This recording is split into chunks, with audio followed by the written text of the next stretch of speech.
तर काय म्हणताय तुम्ही? लाईव्ह कसं करणार तुम्ही?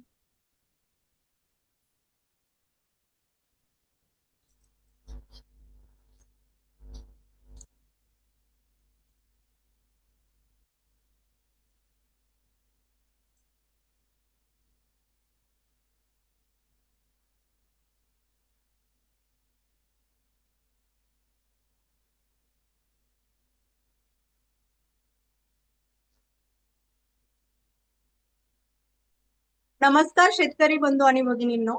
वेबिनार जी मालिका आपली असते कृषी विभागामार्फत होत असलेल्या वेबिनार मालिकेमध्ये आज आपण अतिशय महत्वाचा असा विषय या ठिकाणी घेतलेला आहे आणि योग्य वेळेत तो विषय घेतलेला आहे. तर आजच्या या वेबिनारचं आपल्या जो वेबिनार आहे तो आहे डाळिंब फळपिकावर येणाऱ्या कीड रोगांचं नियंत्रण व व्यवस्थापन. आणि या वेबिनारसाठी आपल्याला अतिशय तज्ज्ञ असे वक्ते लाभलेले आहेत. तर मी डॉक्टर पूनम अजित माळी, संशोधन सहयोगी, आपल्या सर्वांचं या ठिकाणी सहर्ष असं स्वागत करते. आणि आजच्या या वक्त्यांचं मी आपल्यास थोडक्यात असं ओळख करून देते. तर आजच्या या वेबिनार मालिकेसाठी आपल्याला लाभलेले आहेत माननीय डॉक्टर कैलासजी मोते साहेब, संचालक फलोत्पादन, कृषी आयुक्तालय, महाराष्ट्र राज्य, पुणे. तसेच श्रीमती विद्या मांडलिक मॅडम, कृषी उपसंचालक फलोत्पादन 3, कृषी आयुक्तालय, पुणे. तसेच आपल्याला जे वक्ते म्हणून लाभलेले आहेत डॉक्टर अशोक रामभाऊ वाळून साहेब, शास्त्रज्ञ, प्राध्यापक कीटकशास्त्र, अखिल भारतीय अणु संधानित कोरडवाहू फळे संशोधन योजना, महात्मा फुले कृषी विद्यापीठ राहुरी या ठिकाणी साहेब कार्यरत आहेत. तसेच आपले दुसरे वक्ते आहेत ते आहेत डॉक्टर अण्णासाहेब नवले साहेब, प्राध्यापक तथा प्रमुख वनस्पती रोगशास्त्र व अणुजीवशास्त्र विभाग, महात्मा फुले कृषी विद्यापीठ राहुरी. मी या सर्व तज्ज्ञांचं सहर्ष असं स्वागत करते. आणि आपला जो आजचा महत्वाचा विषय आहे डाळिंब फळपिकावर येणाऱ्या कीड रोगाचे नियंत्रण व व्यवस्थापन, याविषयी आपण आपल्या वक्त्यांचं या ठिकाणी मार्गदर्शन घेणार आहोत.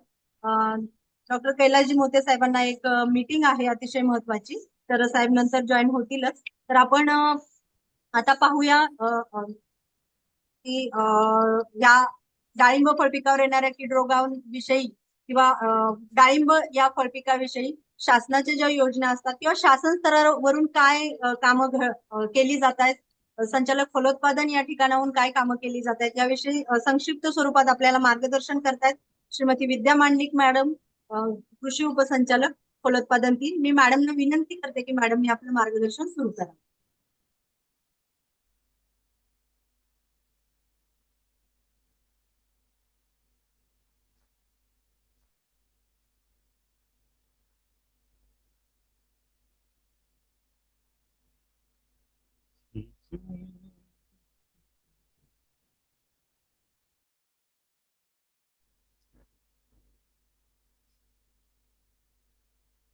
धन्यवाद मॅडम. आजच्या डाळिंब फळ पिकावर येणाऱ्या कीड रोगाचे नियंत्रण आणि व्यवस्थापन या वेबिनार मालिकेमध्ये सर्व शेतकरी बंधूंना माझा नमस्कार.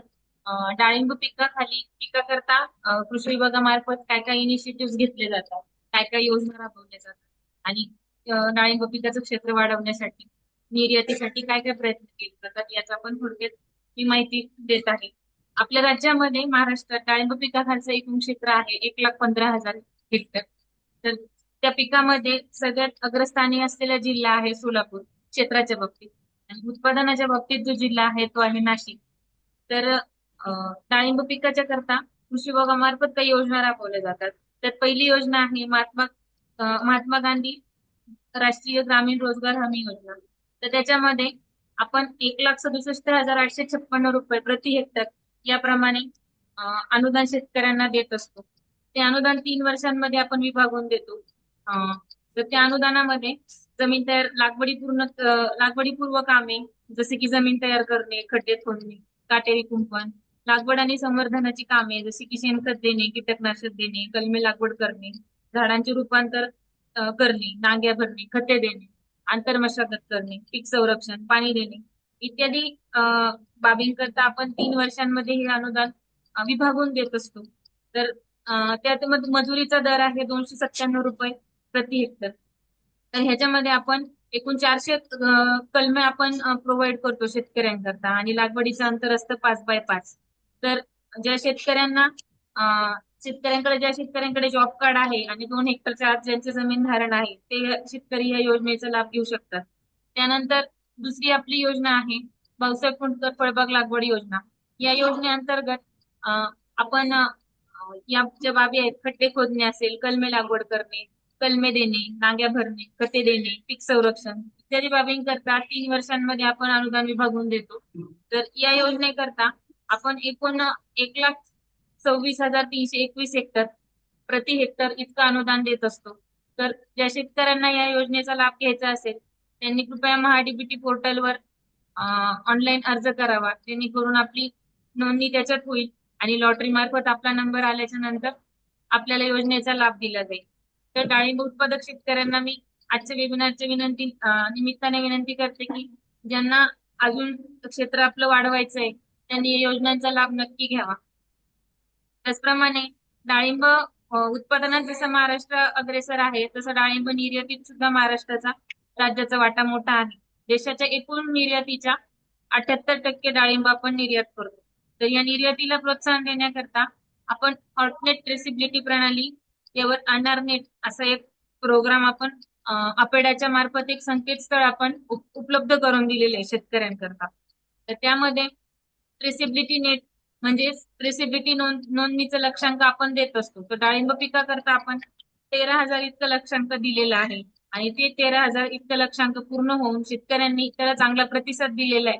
19,311 लक्षांकापेक्षा जास्त काम आपल्या शेतकऱ्यांनी या ठिकाणी करून दाखवलेलं आहे. हे काम करण्याकरता कृषी विभागामार्फत काही मोहिमा राबवण्यात येत असतात, जेणेकरून जास्तीत जास्त शेतकऱ्यांची नोंदणी या प्रणालीवर होईल आणि त्यांच्या निर्यातीला चालना मिळेल. तर निर्यातीच्या बाबतीत जर सांगायचं झालं तर महाराष्ट्रामध्ये एकूण 56,460 मेट्रिक टन इतकी निर्यात होते डाळिंबाची. त्यापासून आपल्याला 406 कोटी रुपये परदेशी चलन प्राप्त होतं. परंतु उत्पादनाच्या तुलनेत पण ही निर्यात थोडीशी आपल्याला कुठेतरी कमी वाटते. तर निर्यात वाढवायला शेतकऱ्यांना खूप मोठी संधी आहे. त्यामुळं जे शेतकरी निर्यात करू इच्छितात त्यांनी हॉटनेट ट्रेसिबिलिटी प्रणाली यावर अनारनेट हे जे ऑनलाईन रजिस्ट्रेशन आहे त्यावर आपली नोंदणी करावी. त्यानंतर भौगोलिक मानांकन हा एक कन्सेप्ट असतो. त्या त्या प्रदेशातलं त्या विभागातलं त्या प्रोडक्टचं किंवा फळाचं किंवा फुलाचं किंवा त्या वस्तूचं जे महत्व असतं त्यानुसार आपण भौगोलिक मानांकन त्यांना शासनामार्फत दिलं जातं.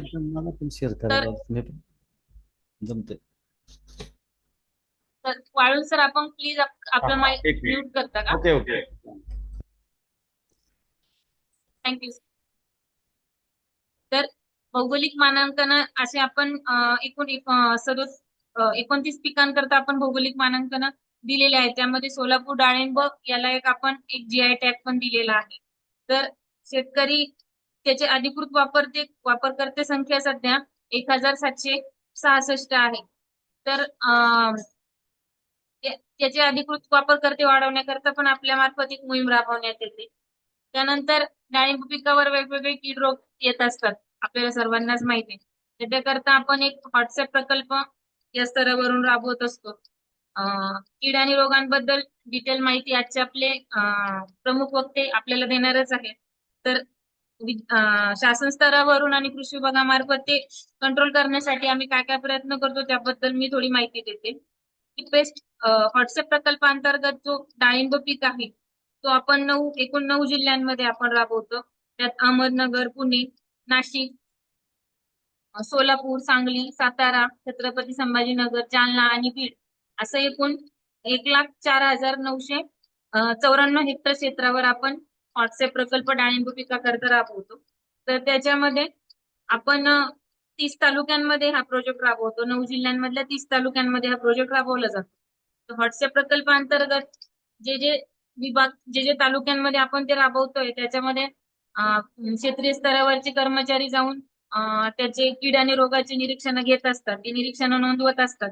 ते निरीक्षणांची माहिती आपण शास्त्रज्ञांमार्फत मग त्याला आपण जे काही कीड रोग येतात त्याच्याबद्दल आपण सल्ले देणं, गाव बैठका घेणं, आपत्कालीन निविष्ठा वाटणं या अशा प्रकारचं काम चालत असतं. तर त्याच्या अंतर्गत आपण फुलकीड, फळपोक करणारी अळी, कोडभुंगे म्हणजेच आपण त्याला शॉर्ट फॉलो गोरर म्हणतो, तेलकट डाग, मर या कीड आणि रोगांचं सर्वेक्षण करण्यात येतं.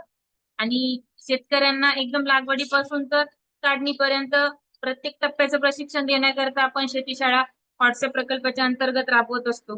तर त्यामध्ये आपण सद्यस्थितीत एका एका गावात असे एका शेती शाळेचं आयोजन डाळिंब उत्पादक क्षेत्रात करण्यात येतं. तर सध्या आपल्या राज्यात डाळिंब पिकाचे एकूण 45 शेती शाळा आपण राबवत आहोत. जे निश्चित प्लॉट धारक जे शेतकरी आहेत आणि शेती शाळेसाठी निवडलेले जे शेतकरी आहेत त्यांना आपण डाळिंब पिकाबद्दल सखोल ज्ञान देऊन, तांत्रिक माहिती देऊन, कीड रोगाची माहिती देऊन त्यांना आपण प्रशिक्षित करण्याचं काम करत असतो. त्यानंतर पुढची योजना आहे पुनर्रचित हवामान आधारित फळपीक विमा योजना. तर ही जी योजना आहे ती 2 वर्षाकरता ती योजना राबवण्याकरता मान्यता मिळालेली आहे. तर त्या योजनेमध्ये मृगबहारामध्ये संत्रा, मोसंबी, लिंबू, डाळिंब, पेरू, सीताफळ, चिकू, द्राक्ष असे 8 पिकं यामध्ये समाविष्ट आहे 26 जिल्ह्यांमध्ये. तर आंबीया बहारामध्ये द्राक्ष, डाळिंब, केळी, संत्रा, मोसंबी, आंबा, काजू, स्ट्रॉबेरी, पपई या 9 फळपिकांसाठी 30 जिल्ह्यांमध्ये महसूल मंडळ हा घटक धरून ही योजना राबवण्यात येते. तर डाळिंब पिकाच्या संदर्भामध्ये आपण बघूयात वेगवेगळ्या विमा कंपन्यांमार्फत विमा नुकसानीची भरपाई आणि जो काही भरपाई असते ती देण्यात येते. तर त्याच्यामध्ये डाळिंब पिकाकरता आंबीया बहारामध्ये अवेळी पाऊस, जसे की अवेळी पाऊस, जादा तापमान, जास्त पाऊस किंवा गारपीट अशा ज्या आपत्ती येतात त्याकरता विमा विमा योजनेमध्ये संरक्षण देण्यात आलेलं आहे. तर आंबीया बहारामध्ये डाळिंब पिकाकरता अवेळी पाऊस, जादा तापमान, जास्त पाऊस याच्यातून जर का नुकसान झालं आणि आपण त्याचा विमा काढलेला असेल तर आपल्याला 1,60,000 रुपये त्या शेतकऱ्यांना मिळतात. त्याचप्रमाणे जर गारपीट झालेली असेल तर 53,000 रुपये प्रति हेक्टरी त्या शेतकऱ्याला मिळतात. त्याचप्रमाणे मृगबहारात देखील ही योजना राबवली जाते. डाळिंब पिकाकरता पावसाचा खंड, जास्त पाऊस हे जे ट्रिगर आहेत याच्याने जर पिकाचं नुकसान झालं तर त्यांना पीक संरक्षण विमा संरक्षण रक्कम 1,60,000 रुपये शेतकऱ्यांना देण्यात येते. तर आजच्या वेबिनारच्या अनुषंगाने मी सांगू इच्छिते की आमच्या विभागामार्फत ज्या लागवडीच्या योजना आहेत आणि विस्ताराच्या ज्या योजना आहेत जसे की शेती शाळा आहे याचा शेतकऱ्यांनी जास्तीत जास्त फायदा स्वतःच्या उत्पादन वाढीसाठी करून घ्यावा ही मी शेतकऱ्यांना विनंती करते. धन्यवाद.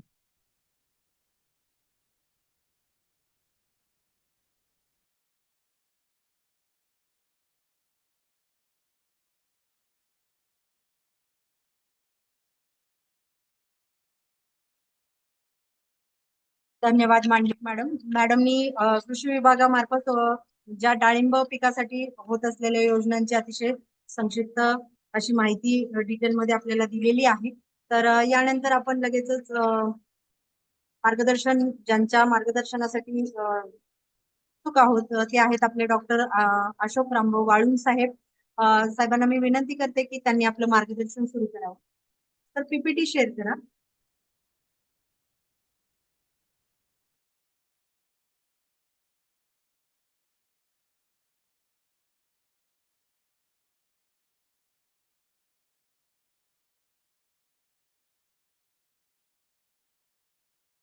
स्लाइड शो करा सर, स्लाइड शो.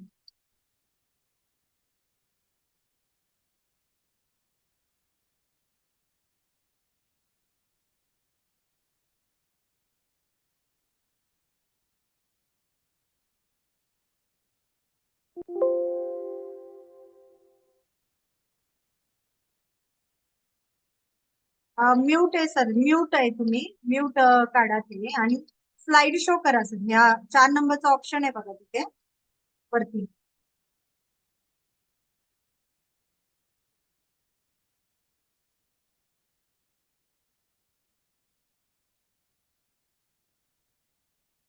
तर तुम्ही म्यूट आहात, अनम्यूट करा सर.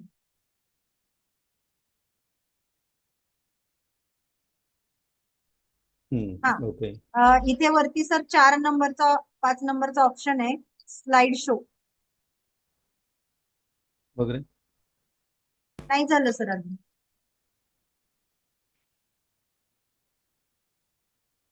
Slide show.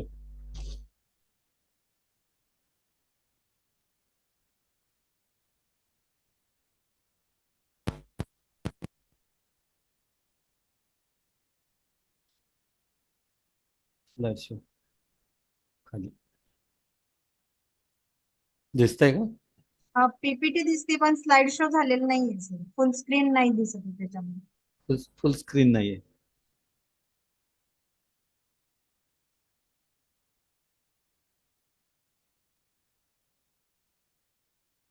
हा झाली आता सर. हो सर, सुरू करा. शेतकरी बंधूंनो नमस्कार.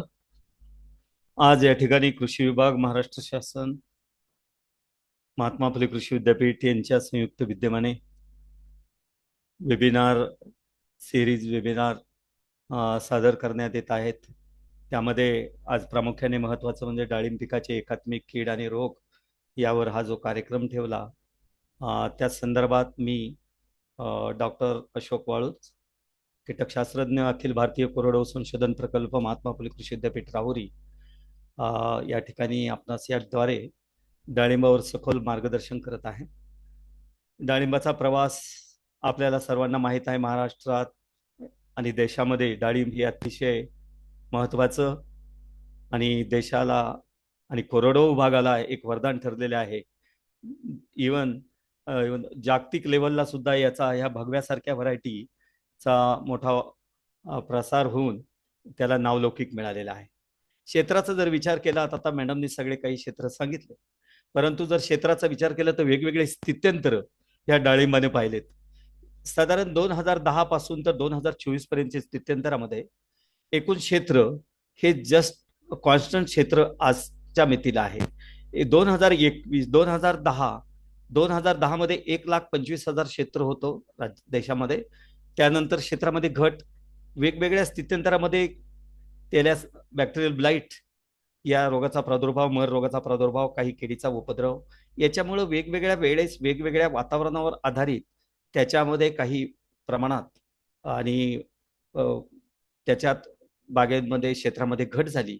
2019 मध्ये करोनाच्या पिरियडमध्ये 2,53,000, याच्यानंतर 2021 मध्ये 2,88,000 देशामध्ये, आणि आज मितीला 2,34,000 हे इतकं क्षेत्र, म्हणजे जवळजवळ 35-37 हजारांनी क्षेत्रात घट झाली. परंतु प्रॉडक्टिव्हिटी मात्र 12.5% आहे. उत्पादकता यापूर्वी अगदी 6 पासून तर 12 पर्यंत 2023 पर्यंत ही सातत्याने वाढत आहे. याचाच अर्थ डाळिंबातून हे निश्चित लोकांनी वापरलेल्या तंत्रज्ञान याचा वापर निश्चित होऊन प्रॉडक्टिव्हिटीमध्ये त्याचा बदल दिसून आलेला आहे. आपल्याला हे क्षेत्र जवळजवळ आता पूर्ण महाराष्ट्रामध्ये बऱ्याचशा भागामध्ये, अवर्षण प्रवण भागात डाळिंब हे घेतलं जातं. डाळिंबाचा इतिहास जर पाहिला तर आपण या मध्यंतरीच्या काही काळामध्ये 2022-21 वातावरणात झालेला बदल, रेनी डेज, पावसाचे दिवस हे यापूर्वी इतके नव्हते. तर त्या पावसाच्या वातावरणामध्ये रोग पोषक हवामान तयार करणं, बहारामध्ये ओव्हरलॅपिंग होणं, बहार उशिरा पुढं प्रोलॉंग होणं, कारण ज्या वेळेस रेस्टिंगमध्ये भाग असतात, विश्रांतीच्या कालावधीत त्या पुढे जाणं, याचा सातत्याने त्या कीड आणि रोगास एक पोषक वातावरण परिणाम होऊन काही प्रमाणात मोठा उद्रेक किंबहुना काही वेळेस गारपीट झालेल्या आहेत. आणि यामुळं आणि शेवटी काही भागांचं आयुष्यमान जरी ठरलं तर सरासरी 15 वर्ष जरी ठरलं तर जुन्या बागा या 15 नंतर ह्या कालांतराने कमी होऊन क्षेत्रामध्ये घट झालेली आहे. त्याच्यामध्ये काही तंत्रज्ञानाचा काही अभाव, त्याच्यामध्ये लागवडीतील अंतर, घनदाट शाखीय वाढ झाल्यामुळं त्यामध्ये रोगास पोषक वातावरण तयार होतं. चुकीच्या जमिनीची निवड, अनावश्यक रसायनाचा वारंवार वापर, वारंवार फवारण्या, पाण्याचा निचरा न होणारी जमीन, चुनखडीयुक्त असलेली जमीन, तण व्यवस्थापनाचा अभाव, बागेतील अस्वच्छता, रोगट फळं. आपण क्लीन कल्टिवेशन म्हणून नेहमी त्याचा वहापोह करतो, परंतु बागेच्या कडेला, बागेमध्ये इतरत्र रोगट फळं, बागेच्या आवारात विखरून पडलेले कीड रोग सातत्याने त्या ठिकाणी त्यांच्या सायकल्स चालू असतात. यामुळं यासाठी एकात्मिक कीड व रोग व्यवस्थापनाचा हा अभाव आणि ह्या कीड व रोग तंत्रज्ञानाचा जर वापर केला तर निश्चित आपणास त्याचा निश्चित लाभ होईल. आता प्रथमतः अगदी स्वच्छ बाग असावी, अंतर जास्त असावं, आपण 3 रेकमेंडेशन केलं, सेंटर ओपन असावा, प्रूनिंग चांगलं केलेलं असावं. हे सगळं कीड आणि रोगाशी संबंधित असल्यामुळं या गोष्टींना आम्ही या ठिकाणी मुद्दाम होऊन त्याचा हे उहापोह करत आहोत. आता अशा ठिकाणी महाराष्ट्रातल्या जमिनीमध्ये चुनखडीचं प्रमाण निश्चितच जास्त आहे. जागजागी चुनखडीचं प्रमाण जास्त असल्यामुळं ह्या चुनखडीचा जो वाढीमध्ये अडथळा येतो, अपटेक जे न्यूट्रिएंटचं होत नाही, किंबहुना झाडावर तिसऱ्या वर्षी मर दिसते. काळ्या जमिनीमध्ये भारी जमिनीत सुद्धा मर मोठ्या प्रमाणात दिसते, लगेच तिसऱ्या वर्षी मर दिसते. आणि त्यामुळं अशा जमिनीची चुकीच्या पद्धतीने निवड केल्यामुळं मर रोगास कारणीभूत ठरतं. त्याचप्रमाणे आता हा खड्डा घेणं गरजेचं आहे. खड्डा जर घेतला तर खड्ड्याच्या खालच्या थरामध्ये कडक वगैरे कडक हाड पॅन असेल तर आपल्याला तो लक्षात येतो. डाळिंबास धरावयाचे बहार आपल्याला सर्वांना माहिती अवगत आहे. विद्यापीठाने आंबे बहार कीड आणि रोगाच्या हिशोबाने आंबे बहार हा अतिशय शिफारसीत केलेला आहे. जानेवारी फेब्रुवारीमध्ये फुले येण्याचा कालावधी, त्याच्या अगोदरच्या 3 महिन्यासाठी विश्रांती, फायदे तोटे त्याच्यामध्ये अतिशय फायदेशीर आहे. हे फळं जून जुलैमध्ये ऑगस्ट पर्यंत बहार हा पूर्ण होतो. मृग बहार हा ज्याला पाण्याची व्यवस्था नाही किंवा उन्हाळ्याच्या ठिकाणी ज्या ठिकाणी जूनमध्ये पावसावर अवलंबून आहे यांनी मात्र आपण हे क्षेत्र कमी आहे. हस्तबहार हा सांगली, सातारा, सोलापूर या भागामध्ये हस्तबहार हा चांगला येतो. आंबेबहार नगर जिल्हा आणि नाशिक जिल्ह्यामध्ये आंबेबहार हा चांगल्या पद्धतीने येतो. परंतु सातत्याने ह्या गेल्या 4-5 वर्षामध्ये बहार हा प्रोलॉंग झाल्यामुळे हस्तबहार हा आंबेबहारात येतो आणि आंबेबहार हा लेट होऊन हा पावसाळ्यात सापडतो. त्याच्यामुळे मोठ्या प्रमाणात कीड रोगास तो अनुकूल ठरत आहे. हा सर्वात महत्वाची गोष्ट म्हणजे कीड आणि रोग कुठलं जरी असेल तर आपण व्हॉट्सअपचा कार्यक्रम या ठिकाणी राबवतो आहोत. याच्यामध्ये किडीचं सर्वेक्षण फार महत्वाचं आहे. कीड आणि रोग व्यवस्थापनामध्ये हा त्याचा सर्वात महत्वाचा आत्मा. आपण शेतामध्ये असलेल्या उपलब्ध क्षेत्रामध्ये 10 ठिकाणी झिकझॅक जाऊन 10 झाडं ऍटलिस्ट ऑब्झर्व केले पाहिजे वीकली. आणि त्याच्यानुसार आपण नुकसानीची पातळी ओळखून सिव्हिरिटी, डिसीज असेल नाही तर रोग असेल, कीड असेल, याची संख्या मोजून आपण त्याच्यावर निर्णय घेण्याच्या व्यवस्थापनासाठी जो निर्णय घ्यायचा आहे याच्यावरून निश्चित आपण ते करू शकतो. आणि त्यामुळं आपला आर्थिक बॅलन्स सुद्धा साधला जाईल. कीड व रोग अनावश्यक औषधाचा वापर सुद्धा टळला जाईल. कीड सर्वेक्षणामध्ये फुलपक ह्या पद्धतीने शेतामध्ये जर झिकझॅक चाललं आणि कोणत्याही पिकामध्ये जर हे असं ऑब्झर्व केलं तर निश्चितच आपल्याला एक लक्षात येईल का किती तीव्रता किडीची आहे. आता शेंडा फळांच्या अवस्थेत फळं किडके रोगाचे असतील, किडीचे असतील, हे टॉप मिडल बॉटम ह्याचे जर पाहिलं आपण चाहू बाजूने तर ते आपल्याला निश्चित फायद्याचं ठरेल. त्याच्यातून आपल्याला एक अनुमान काढता येईल का खरोखर इतक्या प्रमाणात कीड आहे.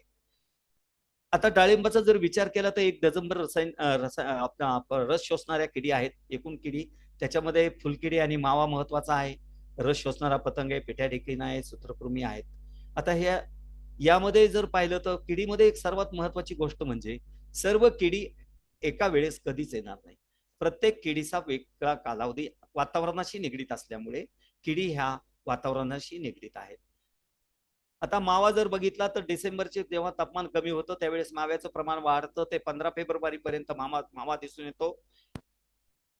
फुलकेळ्याचं जर पाहिलं तर 15 फेब्रुवारी नंतर वाढीच्या काळामध्ये बहारानंतर 50 दिवसापर्यंत आणि 30 दिवसानंतर जेव्हा फुले निघतात अशा वेळेस जेव्हा फुलकळी असते त्यावेळेस फुलकिडीचा प्रादुर्भाव होतो. यावेळेस साधारण तापमान वाढते.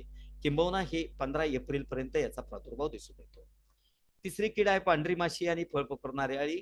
ज्यावेळेस 15 फेब्रुवारी ते 15 मे किंवा जून 15 पर्यंत या किडीचा प्रादुर्भाव आर्द्रता आणि वाढत्या तापमानाबरोबर याचा वाढ होत असतो. त्याच्यामुळे त्यावेळेस त्याची नियंत्रण त्या अनुषंगाने निर्णय त्यावेळेस घेणं गरजेचं असतो. आता सगळ्यात शेवटचं म्हणजे फळातील रस शोषणारा पतंग. आता मी सांगितलं या किडीचा प्रादुर्भाव हा 15 ऑगस्ट ते 15 ऑक्टोबर आहे. पण झालं काय, सातत्याने झालेल्या वातावरणातील बदल आणि पावसाच्या याच्यामुळे ताण न बसल्यामुळे आंबेबहार 15 जानेवारीचा जो धरण्याचा असतो तो प्रोलॉंग झाल्यानंतर काही शेतकरी 15 फेब्रुवारी 15 मार्च पर्यंत हा प्रोलॉंग झाल्यामुळं हा बहार 15 ऑगस्ट ते 15 सप्टेंबर किंवा ऑक्टोबर पर्यंत जातो. या कालावधीमध्ये जेव्हा संत्रा मोसंबीच्या फळं बाजार याच्यात पिकात फळं दिसून येतात बाजारात, अशा वेळेस या किडीचा प्रादुर्भाव होतो. ही कीड साधारणतः एका वेळेस ही नॉक्टर्नल असल्यामुळे रात्रीच्या वेळेस हिचा 8 ते 10च्या किंवा 11 पर्यंत हे पंक्चर करतो. एक पतंग 50 फळं पतंग पंक्चर करू शकतो. आता याच्यानंतर आपण सविस्तर त्याची उपाययोजना पाहणारच आहोत. याला स्ट्रॅटेजिकली आपण उपाययोजना केलेली आहे. सूत्रकृमी ही सातत्याने सर्व गवतावर सगळ्या पिकांवर दिसून येते. हलक्या जमिनीमध्ये याचा प्रादुर्भाव जास्त असतो. राजस्थानासाठी सारख्या जमिनीमध्ये, रेती जमिनीमध्ये याचा प्रादुर्भाव जास्त असतो. ह्या सूत्रकृमीची जीवनक्रम जर बघितला तर 1 महिन्यामध्ये एक मादी एक साधारण 200 पर्यंत नव्यानं जन्म देऊ शकते. आणि ह्याच झालेल्या ज्या जुवेनाइन आहे हे मुळाच्या शोधात मुळावर जाऊन इजा करून त्यावर गाठी करतात आणि त्याचा जीवनक्रम त्या गाठीमध्ये पूर्ण करून पुन्हा नेक्स्ट सायकल तयार होते. तर याचे सूत्रकृमीचे लक्षणं सुद्धा आपल्याला माहित नाही. झाडं पिवळं होतात, झाडावर गाठी तयार होतात, परंतु एक निसर्गाची रचना आहे. मुळावर जरी गाठी असतील, मेलेल्या गाठी ह्या जेव्हा आपण अंतर्मशागत करतो त्यावेळेस ह्या सडून खुजून गेल्यामुळं नव्यानं त्या ठिकाणी पांढरी मुळी येते. जर व्यवस्थापन व्यवस्थित असेल तर 100% सूत्रकृमीचं व्यवस्थापन अतिशय व्यवस्थित होऊ शकतं. जैविक आणि रासायनिकचा एकत्रित एकात्मिक व्यवस्थापनाचा वापर जर केला, त्याच्यासाठी आपण स्ट्रॅटेजिक प्लॅन बसवलेला आहे, त्याच्यासाठी आराखडा आहे. ज्यावेळेस असा प्रादुर्भाव येईल त्यावेळेस त्या स्ट्रॅटेजीचा वापर करणं गरजेचं आहे. बऱ्याचशा वेळा सांगतो, ज्यावेळेस सुरुवातीच्या काळामध्ये 2 महिन्याच्या कालावधीमध्ये सूत्रकृमीच्या नियंत्रणासाठी इतर पिकं घेण्याऐवजी जर झेंडूचं पीक घेतलं तर झेंडूचा जो रेसिड्यू त्या ठिकाणी पडतो आणि त्याच्यातलं जे अल्कोलाइड आहे ते जमिनीत जर मिसळलं तर त्याच्यात सूत्रकृमीचा नाश होतो. दुसरी गोष्ट सर्वात महत्वाची, सुरुवातीच्या काळामध्ये कोणते पिकं घ्यावीत आणि कोणते पिकं घेऊ नयेत यावर वारंवार चर्चा होत असतानाही शेतकरी उत्पादन करत असताना त्या ठिकाणी वेलवर्गीय लागवड करतात. विनाकारण असे पिकं लावल्यामुळे सूत्रकृमीचा प्रादुर्भाव वाढतो. अशा ठिकाणी भेंडी, कांदा, आपला वांगी, टोमॅटो, वाटाणा, कारली, दोडके, भोपळे अशी पिकं त्या ठिकाणी घेऊ नये. दुसरी आता शेवटची कीड म्हणजे खोडकिडा आणि शॉर्ट होल बोरर म्हणजे भुंगेरा. याची बऱ्याचशा वेळा सातत्याने चर्चा होते. खोडातून भुसा जर बाहेर पडला तर लोक थोडे साशंक होतात. खोडकिडा ही डोळ्याने दिसणारी गोष्ट आहे स्पष्ट, आणि याचं छिद्र हे मोठ्या प्रमाणात मोठ्या आकाराचं असल्याने खोडाच्या भोवती किंवा खाली बुंद्याजवळ त्या ठिकाणी भुसा मोठ्या प्रमाणात दिसून येतो. आणि ह्या किडीचं नियंत्रण सुद्धा इंजेक्शनच्या द्वारे असेल किंवा औषध सोडून जर असेल आणि जर खोड जर छिद्र जर सील केला असेल तर तो 100% भुंगा मरतो. ही कीड सर्वसाधारणपणे सर्व फळ पिकांना येते. आता खोड फुकणारे डाळिंबावरील जे आपला शॉर्ट होल बोरर आहे, शॉर्ट होल बोररचा प्रश्न असा आहे, ज्या ठिकाणी मर रोगाचा प्रादुर्भाव होतो हे असोसिएटेड ह्या फंगसवर उपजीविका करणारी आहे. हा खोड भुंगाची जी माती आहे ही डाळिंबाच्या कोणत्याही प्लांट पार्टवर उपजीविका करत नाही. ही जी आपली अम्ब्रोसिया नावाची जी बुरशी आहे, म्हणजे ही जी बुरशी म्हणजे फिजेरियम, ही बुरशी एव्हलॅसिया ही बुरशी ती स्वतः वहन करून तिच्या स्वतःच्या याच्याने ती ज्या वेळेस छिद्र करते, साधारण 1 ते 1.5 सेंटीमीटर पर्यंत छिद्र करून फिमेल मादी ही छिद्र करत असते.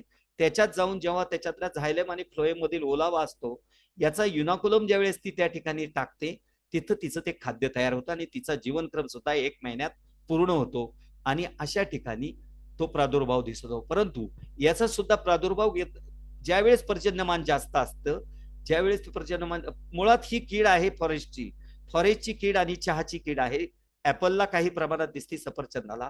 श्रीलंका, कॅलिफोर्निया या भागामध्ये या पिकांवर त्याचा प्रादुर्भाव दिसून येतो, पण जंगलामध्ये यावर जास्त प्रमाणात ही किडीचा प्रादुर्भाव आहे. आणि डाळिंबात 1993 साली तिचा शिरकाव झाला, परंतु आजही मर रोगाबरोबर असल्यामुळे मर रोगाच्या झाडाच्या विरहित ही कीड कधीही स्वतःहून तिथं नसते, हे एक प्रयोगावरून निश्चित आलेलं आहे. याच्यावर काही प्राथमिक या 2-3 वर्षाच्या कालावधीमध्ये चाचण्या घेण्यात आलेल्या आहेत. याचा प्रादुर्भाव सर्वेच्या आधारे नाशिक, पुणे आणि अहमदनगर जिल्ह्यामध्ये 150 बागाचा सर्वेवरचा ठिकाणी एक फक्त 150 मध्ये एक 32-35 बागा याच्यात दिसल्या. आणि जर झाडांचं प्रमाणाची टक्केवारी जर पाहिले, एक 10-12% याचा प्रादुर्भाव दिसून आलेला आहे. तर ह्या किडीबद्दल ओळख मी आता सांगितलंच आहे. याचा जीवनक्रम 1 महिन्याचा आहे. आता डाळिंबाच्या विश्रांती कालावधीचा जो पिरियड दिलेला आहे, म्हणजे बहार एक जेव्हा फळांची काढणी होती, काढणी झाल्यानंतर सर्वात महत्वाचं काम काढणीनंतर आहे, हे लक्षात ठेवलं पाहिजे.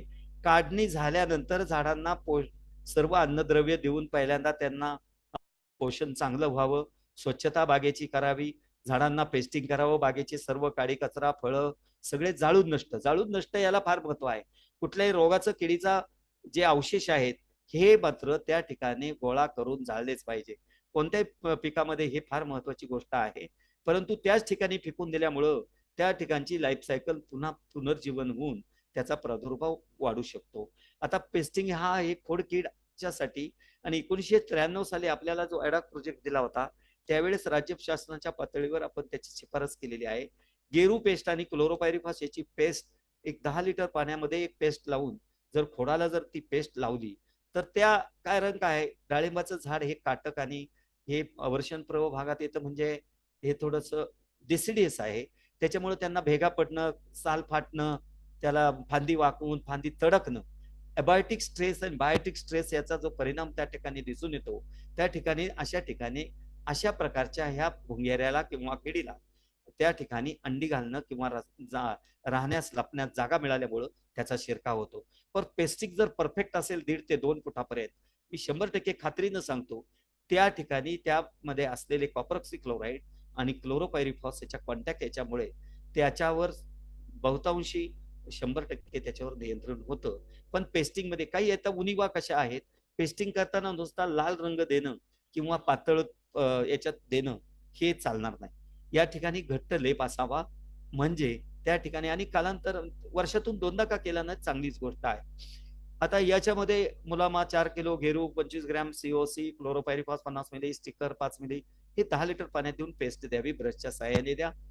छाटणीपूर्वी आता सूत्रकृमी ही जमिनीमध्ये मी सांगितलं हलक्या जमिनीमध्ये असते. तर ही पाऊस सुरुवातीला बाग गेल्यानंतर आपल्या ट्रायकोडर्मा प्लस शिफारसीत केलेला आहे 20 ग्रॅम आणि 3 किलो निंबोळी हिची सुद्धा शिफारस झालेली आहे. प्रति झाड हे रिंग पद्धतीने मातीत मिसळून द्या. तर हे जे कल्चर मीडिया आहे सगळं हे एकत्र करून जर झाडाखाली ओल्याव्या ठिकाणी जर ठेवलं, एक 10-12 दिवस जर त्याच्यावर ओलसर करून पाणी जर मारलं आणि याचा एक सम प्रमाणात कॅल्क्युलेशन करून जर क्वांटिटी काढून 3 किलोच्या निंबोळी भोवती सोबत जर प्रति झाडाला जर टाकलं आणि पहिलं ड्रिपचं पाणी देऊन झाडाची खतं देऊन वाढ करून घेतली तर याचं वाढ त्या ठिकाणी मल्टिप्लिकेशन होऊन ते सूत्रकृमीचा नायनाट करतं, झाडांना मुळांना बळकटीत देतं. तर ही अतिशय ह्या 2 स्टेप फार महत्वाच्या या विश्रांतीच्या कालावधीत आहे. झेंडूची लागवड सुद्धा त्यावेळेस केल्या सुरुवातीच्या काळात करणं तर आहेच आहे, पण मधून मधल्या भागेत जर केलं तर त्या ठिकाणी त्याच्यात असलेलं टर्पेंटिनिल जे अल्कलॉइड आहे त्याचा वापर होतो. आता जेव्हा प्रादुर्भाव जास्त दिसून येतो काय होतं, ज्यावेळेस बाग काढणीला 100-200 दिवसानंतर येते, ज्यावेळेस सूत्रकृमीच्या गाठी जास्त प्रमाणात आणि प्रादुर्भाव जर जास्त असेल अशा वेळेस लोकांच्या लक्षात येतं का आता काय केमिकल टाकू. आता पूर्वी शिफारसी होत्या फेराडान, पोरेट याच्यासारखे उपाय करत होतो, परंतु अशा ठिकाणी लेबल क्लेमचा प्रश्न असल्यामुळं नव्यानं एक सूत्रकृमीनाशक फ्ल्युपायराम वेलम प्राईड या नावानं 40 ग्रॅम प्रति झाड जर 4 ड्रिपरच्या बाजूला 10-10 ग्रॅम हे जर रिंग पद्धतीनं त्या ठिकाणी दिलं, परंतु हे फळ काढणीच्या अगोदर साधारण 2 महिने असावं किंवा विश्रांतीच्या कालावधी प्रादुर्भाव जास्त असेल तर प्रथमतः याचा वापर व्हावा आणि नंतरच्या कालावधीमध्ये ट्रायकोडर्माचा वापर व्हावा. आता मी पहिल्यांदा व्हेजिटेटिव्ह फेज म्हणजे जेव्हा शेंडे येतात, पाली येते, फुले येतात, फळे येतात, अशा वेळेस रस शोषणाऱ्या किडीचं साहजिक आहे मावा, फुलकिडे, पांढरी माशी इत्यादी दिसून याच्यासाठी आपण जॉईंट ॲग्रोस्को मधून सायंट्रिनिप्रोल नावाच्या या रसायनाची 9 मिली प्रति 10 लिटर पाण्यामध्ये शिफारस केली. याचा जर वापर केला तर या सर्व ह्या तिन्ही किडींचा किंबहुना फळ पोखरणाऱ्या अळीच्या अंडीनाशक याच्यासाठी सुद्धा उपयोग होतो. त्याचप्रमाणे त्याच्यानंतर फुलं लागल्यानंतर फुलधारणा फळधारणा या कालावधीमध्ये फुलकिडीचा प्रादुर्भाव होतो. यासाठी अगोदर आपण स्पिनोसॅड 45% SC 2.5 ग्रॅम आणि यानंतर पुन्हा एकदा ज्यावेळेस मधमाशांचा संहार त्या ठिकाणी असेल आणि फळधारणेसाठी त्याची मदत असेल यावेळेस आपण जॉईंट ॲग्रोस्कोमध्ये निंबोळी तेल व करंज तेल हे रेडीमिक्स तेल पाण्यात मिसळणारं 20 मिली प्रति 10 लिटर पाण्यामध्ये याची फवारणीची शिफारस केली आहे, याचा वापर करावा. आता तिसरी गोष्ट म्हणजे 55, 70, 75 दिवसामध्ये जर फळं पोखरणाऱ्या अळीचे अंडे साबुदाण्यासारखे फळं दिसून आले तर प्रथमतः निंबोळीसारखा औषधाचा वापर करावा.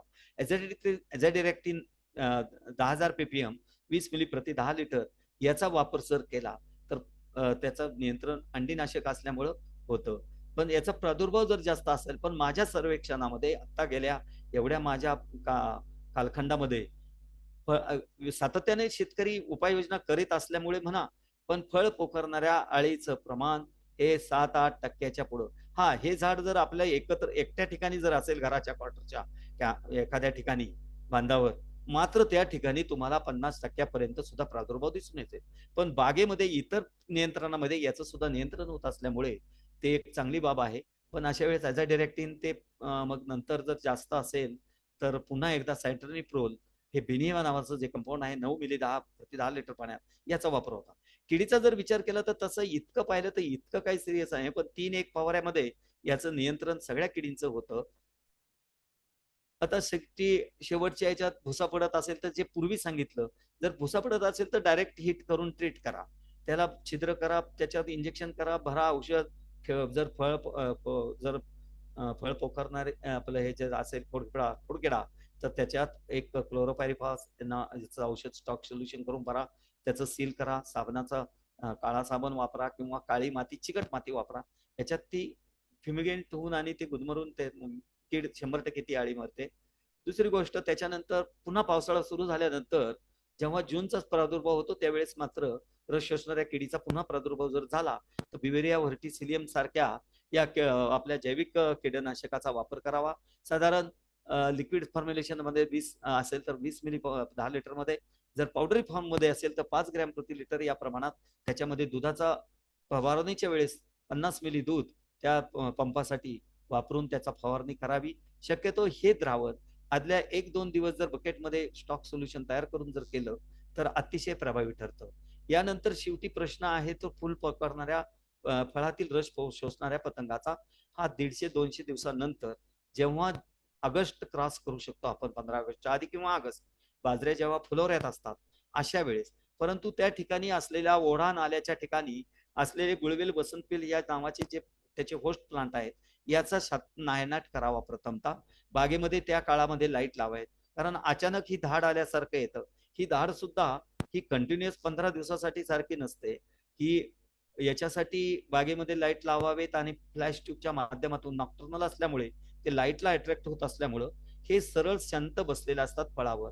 हे जर गोळा केले पहिल्या दिवशी जर 100 नंबर 2-1 माणसांनी जर गोळा केले तर हा प्रादुर्भाव पुन्हा दुसऱ्या दिवशी येत नाही. हे पकडून त्याला नष्ट करावे. आणि जर सुरुवातीच्या काही वेळेस असे काही शेतकऱ्यांचे प्रश्न असतात का बाबा आमच्याकडे हिरवेच फळं आहेत, अजून पिकायला टाइम आहे, परंतु याला सुद्धा ते पंचर करून राहत. आता माझ्या बागेत सुद्धा इथं प्रायोगिक भागामध्ये साधारण एका याला 20-20, 25-25 पंक्चर केलेले आहेत त्यांनी. आमचे जे पॉप्युलेशन डायनॅमिक्सचा एक्सपेरिमेंट आहे त्याच्यामध्ये तर जवळजवळ जे फळं आम्ही करतो ते सगळे पंक्चर या पिरियडमध्ये करण्यात आले. परंतु अशा फळांना आता जर उशिरा येणाऱ्या आंबे बहारासाठी जर डाळिंबातील त्याचे रस शोषणाऱ्या पतंगाचं प्रभावी नियंत्रण करायचं असेल तर 120 दिवसांनी जेव्हा उन्हाळ्याचं जरी उन्हापासूनही संरक्षण होईल, याला पॉलिप्रॉपेलिनच्या पिशव्यांच्या फळांना जर आच्छादन केलं तर त्याचं त्या फळ रस शोषणाऱ्या पतंगाचं सुद्धा नियंत्रण होईल आणि उन्हामुळे जे सनबर्न होतं ते सुद्धा त्याचं नियंत्रण होईल. आणि शेवटी ॲझाडिरेक्टिन सारखा जर गरजेनुसार जर असेल तर फवारा. इतर किडीसाठी पिठ्या ढेकून आहे, त्याचा प्रादुर्भाव पावसाळ्यात जर पाऊस सातत्याने 3-4 दिवस जर राहिला तर पिठ्या ढोक्यान आणि बेचक्यामध्ये एकदम गर्दीमध्ये फळांचे त्या ठिकाणी जर दिसला तर अशा वेळेस ॲझाडिरेक्टिन आणि व्हर्टिसिलियम यांचा फवारा घेण्यात यावा. संपूर्ण जरी किडीचं शेड्यूल या ठिकाणी देण्यात आलेलं असेल परंतु याच्यात पांढरी माशी बऱ्याच वेळा येताना दिसत नाही. एकूण भुंगेऱ्यांचं प्रमाण सुद्धा फार कमी. खोड पोकणार, खोडभुंगा आणि आपला खोडकिडा याचं सुद्धा प्रमाण 5-1% असतं. परंतु याची मात्र चर्चा करताना इतकी मोठी वाहपो होत असतो, कारण पेपर मीडिया याच्यातून सातत्याने होत असते. शेवटी नियंत्रण आपल्याला करायचं असतं. याचं ज्या ठिकाणी प्रादुर्भाव दिसून होईल त्या झाडाला 1-2 झाडाचा ताबडतोब जर बंदोबस्त केला, जर बंदोबस्त शक्य झाला नाही तर झाड जरी नष्ट करून जाळून टाकलं तर पुढचा प्रादुर्भाव वाढू शकतो. हीच एकात्मिक कीड ची संकल्पना जर आपण राबवली तर निश्चितच त्या ठिकाणी फायदा होईल. आता आम्ही बऱ्याचशा सर्वेक्षणामध्ये इकडे शेटफळे सांगोल्याकडे आटपाडीकडे पाहिला तर बऱ्याचशा एकूण 15 बागेमध्ये एकाच बागेमध्ये प्रादुर्भाव दिसून आला. ती पण निग्लेक्टेड म्हणजे हार्ड पॅन, सगळे शेतं वाळलेले असताना ही जमीन ओली होती आणि याच ठिकाणी तो प्रादुर्भाव दिसून आला. या ठिकाणी पहा बुरशी आलेली सोडून दिलेली बाग होती. याच्यात तेल्या होता, मर होता, परंतु याच्यात खोडभुंगा सुद्धा होता, मात्र इतर क्षेत्रामध्ये नव्हता. इव्हन त्याच्या शेजारच्या चांगली जे व्यवस्थापन करतो त्या बागेमध्ये अशा प्रकारचा प्रादुर्भाव कोणता दिसून आला नाही. आता याच्यासाठी एक उपाय खोडबिगेसाठी उपाययोजना जर केली तर प्रिव्हेंटिव्ह आहे ती गोष्ट.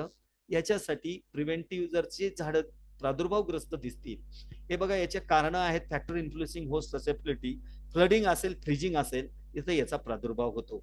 आणि ज्यावेळेस झाडं, सगळ्यात महत्वाची गोष्ट, ज्यावेळेस स्ट्रेसमध्ये झाडं जातात, ज्यावेळेस पाण्याचा ताण बसतो आणि यावेळेस झाडं इथेनॉलचं रिलीज करतात, इथेनॉल सिक्रेट केल्यामुळं इथेनॉलला अट्रॅक्ट होतात.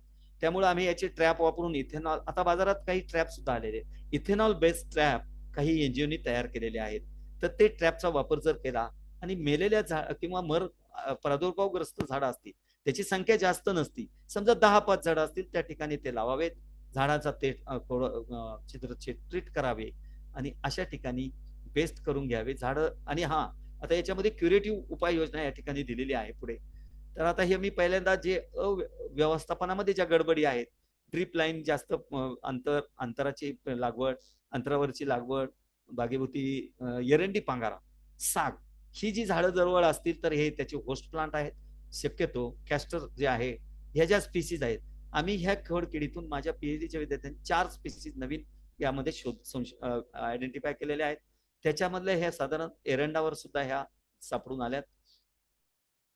आता याच्यामध्ये क्युरेटिव्ह याच्यावर जर खोडावर मी पहिल्यांदा सांगितलं, खोड धुण्याची जी प्रॅक्टिस आहे, खोड वॉशिंगची, आता निश्चितच यावर 1993 मध्ये प्रादुर्भाव झाला आणि हे पेस्टिंगचं त्या काळात जी शिफारस आपण केली राज्य शासनाच्या माध्यमातून, तर ही किंबहुना प्रभावीच ठरलेली आहे.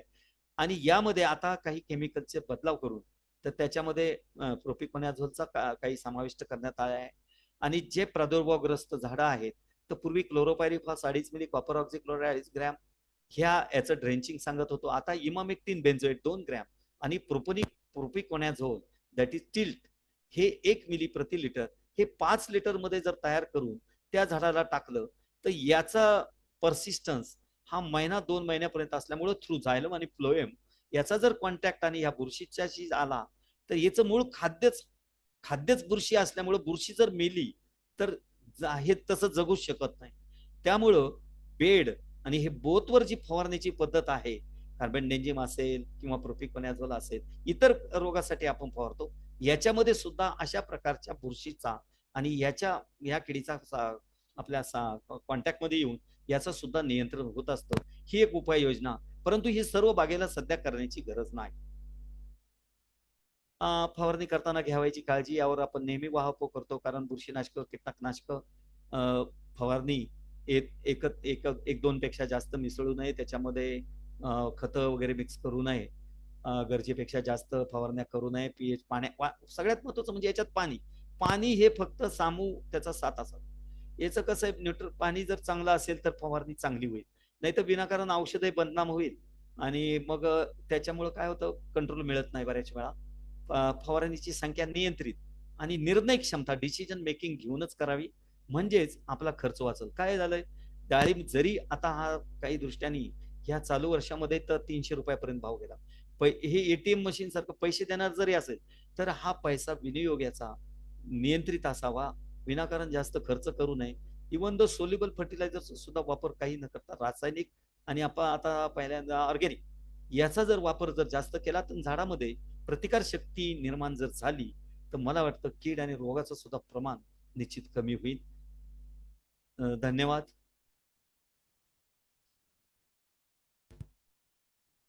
धन्यवाद डॉक्टर अशोकजी वाळूंज साहेब. सरांनी अतिशय विस्तृत असं आपल्याला डाळिंबावरील किडींची माहिती दिलेली आहे आणि सरांचा या विषयामध्ये खूप मोठा हातखंडा असल्यामुळे साहेबांनी खूप छान आणि अतिशय सोप्या भाषेमध्ये शेतकऱ्यांना समजेल, सर्वच कुणालाही जो कोणी व्हिडिओ हा पाहिजे त्यांना समजेल या अशा सोप्या भाषेमध्ये आपल्याला मार्गदर्शन केलेलं आहे. तर आपण यानंतर मार्गदर्शन ज्यांचं लाभलेलं आहे आपल्याला ते आहेत डॉक्टर अण्णासाहेब नवले साहेब. यांना मी विनंती करते की त्यांनी आपलं मार्गदर्शन सुरू करावं.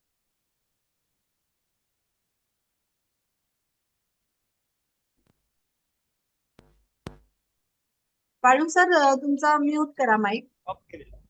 नवले सर. Yes madam. हा, सुरू करा सर. पीपीटी शेअर करा. डॉक्टर अण्णासाहेब नवले प्राध्यापक तथा प्रमुख वनस्पती रोगशास्त्र व अणुजीवशास्त्र विभाग महात्मा फुले कृषी विद्यापीठ राहुरी येथे कार्यरत आहेत आणि साहेबांचं देखील या डाळिंब या विषयावरती फार मोठं कार्य आहे. खूप मोठा अभ्यास आहे सरांचा. तर आपण त्यांचं मार्गदर्शन पाहूया. सर सुरू करा. माझी पीपीटी दिसते मॅडम? दिसते सर पीपीटी, सुरू करा. आणि आवाज क्लिअर येतोय का मॅडम? हो सर, हो. ओके. नमस्कार शेतकरी बंधूंनो. आज आपण व्हॉट्सअप प्रकल्पांतर्गत जे वेबिनार आहे त्याविषयी चर्चा करणार आहोत. तर या प्रसंगी मी व्हॉट्सअप प्रकल्पाचे डॉक्टर कैलास मोते, डॉक्टर पूनम माळी, त्याचबरोबर माझे सहकारी डॉक्टर वाळुंज, डॉक्टर प्रवीण खैरे यांचे मी आभार मानतो. तर शेतकरी बंधूंनो, डाळिंबावरील प्रमुख रोग व त्याचे नियंत्रण हा माझा विषय आहे. मी डॉक्टर अण्णासाहेब नवले माझा परिचय करून दिला. मी विभाग प्रमुख वनस्पती रोगशास्त्र व कृषी अनुजीवशास्त्र विभाग महात्मा फुले कृषी विद्यापीठामध्ये गेल्या 30 वर्षापासून कार्यरत आहे. डाळिंब या विषयाचा माझा गेल्या 15 ते 20 वर्षाचा अनुभव आहे. डाळिंब प्रकल्पामध्ये मी काम केलेलं आहे. तर शेतकरी बंधूंना मला रोगाविषयी माहिती देताना मोठा आनंद होत आहे का डाळिंबावर रोग जे आहे ते महत्वाचा घटक आहे. जसं किडी आहे तसं रोगाचा महत्वाचा घटक आहे. तर रोग हे का येतात पहिलं आपण समजून घेऊ. रोग येण्याची कारणे. तर डाळिंब हे पीक आपल्याला माहिती आहे का तिन्ही बहारामध्ये घेतलं जातं. बहार, आंबेबहार आणि हस्तबहार. तर थोडासा आवाज क्लिअर येत नाहीये मला. येतोय आता येतोय सर. हा, ओके. तर मृग बहारामध्ये जे आर्द्रतेचे प्रमाण पावसाळी हवामान असल्यामुळं आणि तापमानही अनुकूल असल्यामुळे 28 ते 30, आर्द्रता 80% पुढे, तर हे हवामान अतिशय अनुकूल असतं. त्याचबरोबर जे हस्तबहाराचं जे हवामान आहे त्या थोडस रोग मृग बहारापेक्षा कमी येतात. कारण तो पळवाडीचा काळ हा साधारण ऑक्टोबर नोव्हेंबरच्या पुढे असतो आणि हस्तबहाराचे फळे अतिशय दर्जेदार असतात. परंतु हस्त नक्षत्रामध्ये आपल्याला पाणी तोडावं लागतं आणि हस्त नक्षत्रामध्ये पाणी तोडायचा काळ असतो साधारण ऑगस्ट सप्टेंबर आणि त्यावेळेस आपल्याला पाऊस येतो, परतीचा पाऊस, म्हणून आपल्याला ते हस्तबहार जमत नाही. परंतु हस्तबहार कुठे येतो?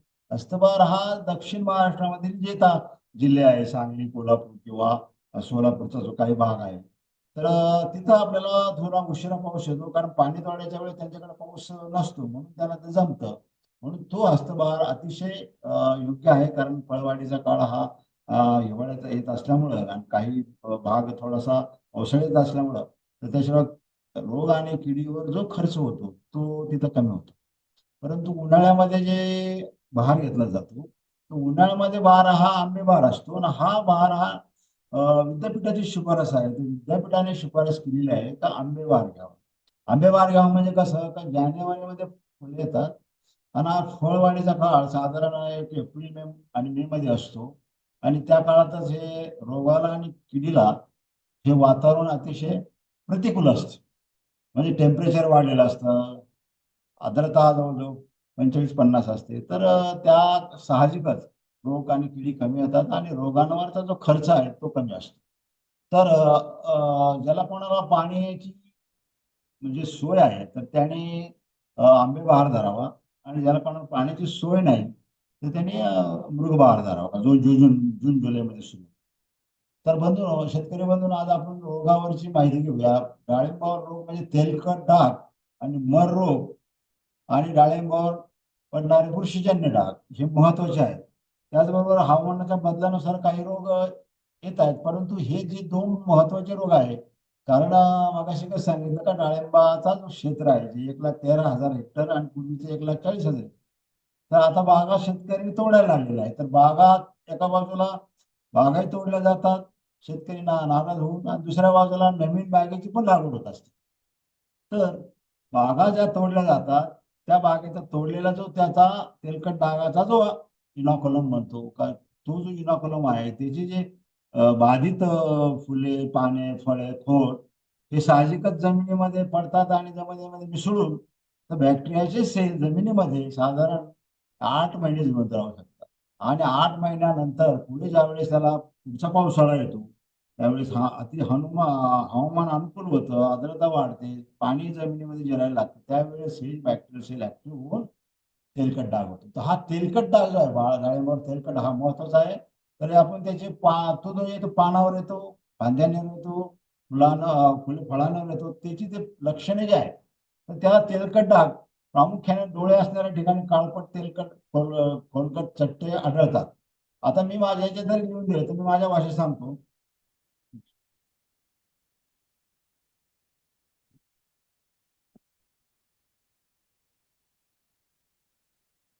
का डाळिंबावर जे जसं जसं एखाद्या पानावर आपण तेल टाकलं आणि तेल कसं पसरतं तसं तुम्हाला त्याचे डाग फळांवर आणि पानावर पसरलेले.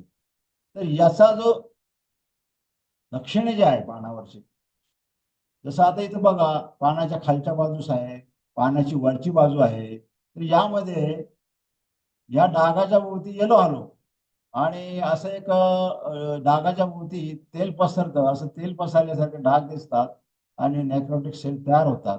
आणि काही ठिकाणी हे जे डाग आहे ते मिड रिबला हे डाग चिटकलेले असतात आणि त्यावेळेस आता इथं सुद्धा इथं येलो हॅलो दिसतोय.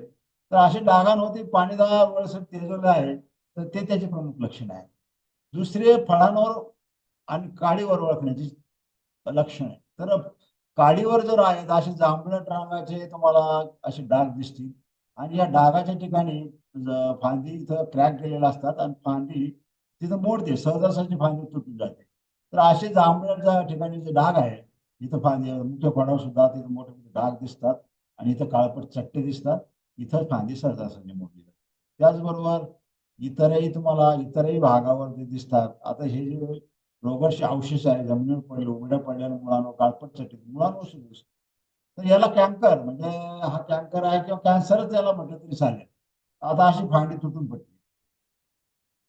आता फळांवर शेतकरी बंधूंना मला एक सांगायचं आहे का इतर बुरशीजन्य डाग आणि तेलकट डाग याचा जो फरक ओळखायचा असेल तर तुम्हाला इतर बुरशीजन्य डागामध्ये अशी डाग दिसतील, ते आता कोलेटिकमचे डाग असतील तर खोलगट दिसतील. जसे देवीचे व्रण असतात तर देवीचे वन म्हणजे खोलगट जागा असते, डागाच्या ठिकाणी खोलगट भाग दिसतो. तर इथे सुद्धा थोडासा उथळ भाग दिसेल, परंतु डागाच्या भोवती अशी उभी आडवी किंवा वाय शेप यश शेप अशा क्रॅक जातात.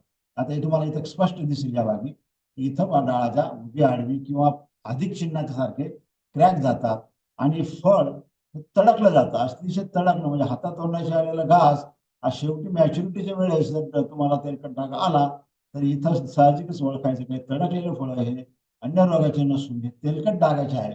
भेगा पडलेले बाधित फळं जे आहे ते तेलकट डागाचे. आता बघा इथं तुम्हाला तेलकट डाग आहे दिसतो क्लिअर कट. आणि याच्यामध्ये काय होतं या तडकलेल्या भेगांमधून तुम्हाला हवेतले जे बुरशी जे आहे जसे आस्परजिलस आणि पेनिसिलियम नावाच्या बुरशीचा शिरकाव होतो. आणि ही जी आस्परजिलस आणि पेनिसिलियम नावाची बुरशी आतली सडकट कारण त्याला साखर मिळत असते, तर त्या साखरीचा इथं याच्यामध्ये फळ सडतं आणि फळ गळून पडतं असं याच्यामध्ये आहे. इथं बघा पूर्णपणे बाजू झालेलं फळ आहे. जस्ट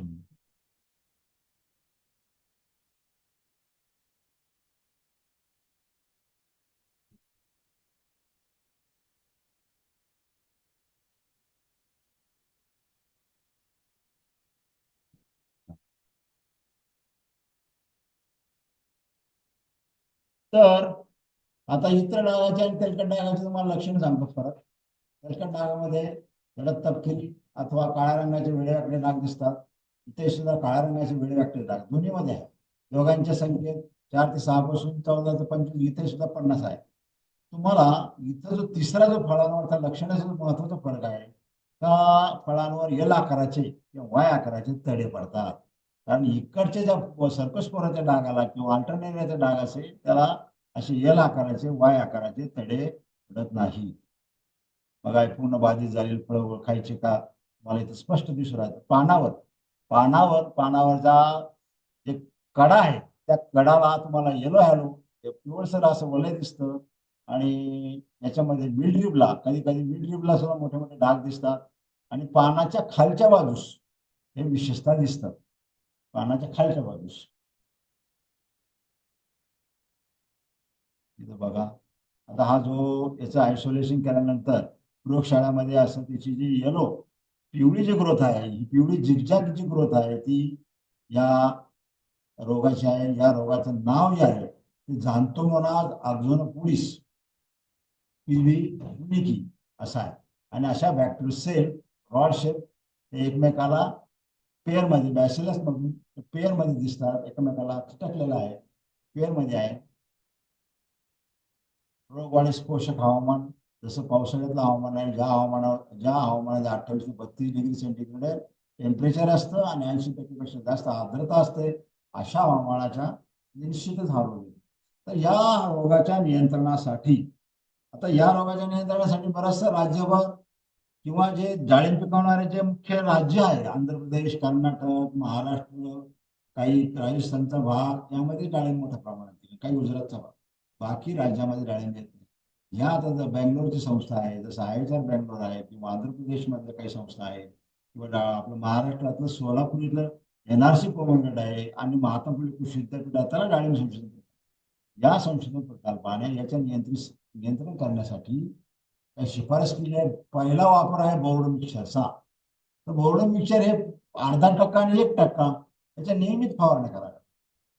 आता बोर्ड मिश्रण हे तयार करून वापरावे का रेडीमेड वापरावे, हा एक मोठा प्रश्न आहे शेतकऱ्यांपुढे. बरेचसे शेतकरी रेडीमेड बोर्ड वापरतात, परंतु माझं असं म्हणणं आहे शेतकऱ्यांना का त्याने रेडीमेड बोर्ड न वापरता मोरचूत आणि चुना हे दोनच घटक आहे. म्हणजे 100 लिटर पाणी, त्यामध्ये 1 किलो चुना, 1 किलो मोरचूत, 100 लिटर पाणी, हे त्याचं प्रमाण आहे. परंतु त्याचा जर pH काढायचा असेल तर त्याला असा प्युअर चुना लागतो, आणि तो चुना म्हणजे कळीचा चुना असतो, जो आपण खायच्या पाण्यामध्ये चुना वापरतो. जो चुना पाण्यात टाकल्यानंतर किंवा माठामध्ये टाकल्यानंतर त्याचा फसफस जाऊन उकळला जातो, असा चुना तो फक्त 600 ग्रॅमच लागतो. म्हणून तुम्हाला जरी थेरॉटिकली 1 किलो चुना म्हटलं तर तेवढा 1 किलो चुना लागणार नाही. ज्याला कोणाला 7 pH करायचा असेल तर त्यांनी तो 600 ग्रॅम चुना, 1 किलो मोरचूत, जे कॉपर सल्फेट स्थिर द्रावण आहे, हे स्थिर द्रावण वापरून 100 लिटर पाणी, तर तुम्हाला बदलायचं द्रावण हे चुन्याचं आहे. थोडासा 100 ग्रॅम चुना एक्स्ट्रा खालून 5 ml 10 ml टाकून तुम्ही pH काढू शकता. असं जर फ्रेश केलेला बोर्ड मिश्रण हा तो त्याचा वसरगाळ करून हा पिकांवर मारायचा, म्हणजे पानांवर, फळांवर. आणि पावसाळी हवामानामध्ये अतिशय कॉपर कंटेनिंग फंगिसाइड आहे, अतिशय गुणकारी आहे. त्याचबरोबर दुसरं जे तुम्हाला फवारा दिलाय 10 ते 15 दिवसांनी, तो म्हणजे कॉपर हायड्रॉक्साईड किंवा कॉपर ऑक्सिक्लोराईड, याच्यामध्ये स्ट्रेप्टोसायक्लिन. साधारण 100 लिटर पाण्याला 250 ग्रॅम, इथं 10 लिटर दिले, 10 लिटर पाण्याला 25 ग्रॅम कॉपर ऑक्सिक्लोराईड किंवा कॉपर हायड्रॉक्साईड आणि स्ट्रेप्टोसायक्लिन साधारण 25 ग्रॅम 100 लिटर पाण्याला आणि 10 लिटर पाण्याला आले. इथं आता 5 ग्रॅम म्हणजे 500 मिलीग्रॅम, 500 ppm झालं. परंतु तर आवाज येत नाहीये नवले साहेब. हो, आवाज मॅडम मोठा आवाज आहे माझा. हा तरी थोडं मी प्रयत्न करतोय. असा पाहिजे. आवाज मोठा असा करण्याचा यायला हवा. प्रयत्न करतोय. हा, आता येतोय का? हो सर, हो. हा, तर बॅक्टेरियल ब्लाइट तेलकट डागाच्या नियंत्रणासाठी बोर्ड मिश्रण 1% वापर केल्यानंतर 15 दिवसांनी साधारण कॉपर ऑक्सिक्लोराईड, म्हणजे ब्ल्यू कॉपर म्हणतो त्याला, किंवा लायटॉस म्हणतो, हे 100 लिटर पाण्यासाठी 250 ग्रॅम अधिक स्ट्रेप्टोसायक्लिन 25 ग्रॅम घेऊन याची फवारणी करावी. किंवा तर आता स्ट्रेप्टोसायक्लिन बॅन आलेला आहे, ते तुम्हाला मिळत आहे, रिस्ट्रिक्टेड यूज मध्ये आहे, मिळते बाजारामध्ये. किंवा ब्रोनोपॉल हे साधारण 5 ग्रॅम 10 लिटर पाण्याला घेऊन हिची फवारणी करावी. असं जर फवारणी केलं तर तुमचं बागेमध्ये हा रोग आपल्याला दूर ठेवू शकतो. आणि त्याच्यानंतर हा रोगाचं नियंत्रण करण्यासाठी आम्ही स्वच्छतेला महत्व दिलेलं आहे.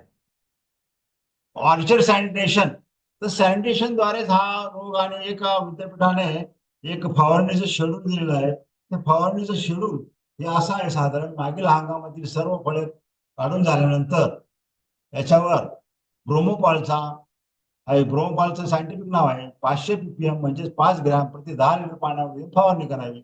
म्हणजे तुमची पानगळ झाल्यानंतर हा फवारा करा. त्यानंतर बागेला 3 महिने विश्रांती द्यायची आहे. विश्रांतीच्या काळात झाडावर रोगाचा प्रादुर्भाव असल्यास 30 दिवसाच्या अंतराने फवारणी करावी. तर बहार घेण्यापूर्वी संपूर्ण पानगळ होण्याकरता आपण इथ्रेल वापरतो. ते 1.5 मिली एका लिटर म्हणजे 15 मिली 10 लिटर पाण्याला. तर इथ्रेल आणि थायोविरिया तर बंद झालाय, पण इथ्रेल हा सेनेसन्स एजंट आहे. तर इथ्रेलची आपण शिफारस केलेली आहे. तर इथ्रेल मारून पानगळ करावी. पानगळ झाल्यानंतर लगेचच त्यावर ब्रोमोपॉल 500 ppm म्हणजेच 5 ग्रॅम 10 लिटर पाण्यासाठी अधिक कॅप्टन म्हणजे त्याला कॅप्टा भाषा म्हणतात 50 ग्रॅम प्रति 10 लिटर पाण्यामध्ये फवारणी करावी. त्याचबरोबर हा महत्वाचा आहे, मी थोडा टाइम घेतो. झाडाच्या खोडावर आपल्याला पेस्ट करायची. पेस्ट असं आहे साधारण झाडाच्या खोडाला एक निंबोळी तेल घ्यायचं आहे. त्या तेलामध्ये 50 कॅप्टन 50 ग्रॅम. आता चौथी तुम्हाला ऍक्शन घ्यायची आहे. म्हणजे झाड तुमची बहार धरायची वेळ असो किंवा फुल लावून फळांवर त्याखाली झाडाचा जो कॅनोपी आहे म्हणजे झाडाची जी सावली पडते दुपारमध्ये त्या सावलीचे घेर धरून खोडापासून 2 ते 3 फुटा अंतरावर ब्लिचिंग पावडर की पाणी शुद्ध करण्याची पावडर आहे.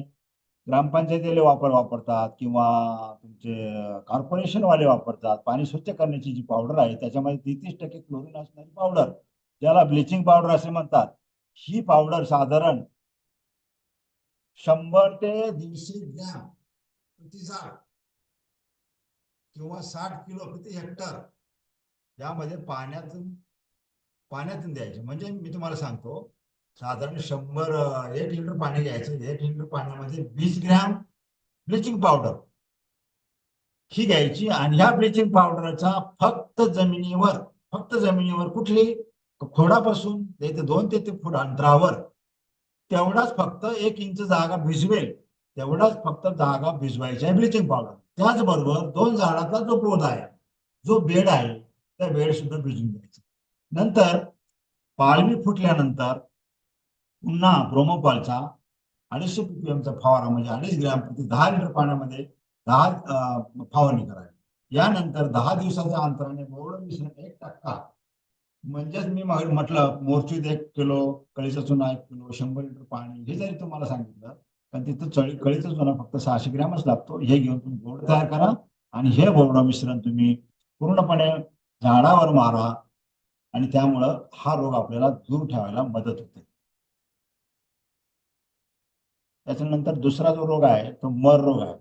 शेतकरी बंधूंनो, मर रोग हा याची बरीच कारण आहे. प्रमुख रोग बॅक्टेरिया, दुसरा रोग मर रोग ज्याला विल्ट ऑफ पोमॅग्रेनेट म्हणतात. तर विल्ट हा दोन पॅथोजन मुळे प्रामुख्याने होतो. ते 2 पॅथोजन कोणते? सेरोटिसिस्टिस फिम्ब्रिएटा आणि दुसरं फ्युजारियम ऑक्झिस्पोरम.